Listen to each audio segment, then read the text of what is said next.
আল্লাহ তাআলা কিয়ামতের দিন সাইয়েদনা নূহ আলাইহিস সালামকে বলবেন, নূহ তুমি কি দাওয়াত পৌঁছিয়েছো তোমার উম্মতের কাছে? নূহ আলাইহিস সালাম বলবেন, হ্যাঁ আমি পৌঁছিয়েছি। এবার নূহের উম্মতকে আল্লাহ জিজ্ঞেস করবেন, হে নূহের উম্মতেরা, তোমাদের নবী নূহ কি দাওয়াত পৌঁছিয়েছে?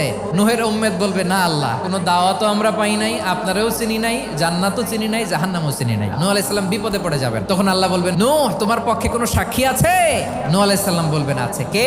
উম্মতে মুহাম্মাদি। তখন আমরা বলবো, আল্লাহর নবী নূহ আলাইহিস সালাম তিনি আপনি যা যা বলেছেন ঠিক তা তার উম্মতের কাছে পৌঁছে দিয়েছে। এবার নূহের উম্মতের সাথে আমাদের ঝগড়া লাগবে। তারা বলবে, তোমরা আসছো আমাদের হাজার হাজার বছর পরে, তোমরা কি করে জানলা? তোমাদের সাক্ষী ধর্তব্য হবে না? আমরা তখন বলবো, আমাদের কোরআনে তোমাদের নবীর নামে আল্লাহ তাআলা একটা সূরা নাজিল করেছেন, সূরাতে নূহ। দিন রাত এক করে তোমাদের কাছে তিনি দাওয়াত পৌঁছেছেন, সব আমরা জানি। আমরা যখন বলবো এই কথা, নূহের উম্মত চুপসে যাবে। তখন আমরা সত্য বলেছি কিনা এটা আল্লাহ তাআলা জানতে চাইবে বিশ্বনবীর কাছে। তখন বিশ্বনবী আমাদের পক্ষে সাক্ষী দিবেন। আওয়াজ করে বলেন আল্লাহু আকবার।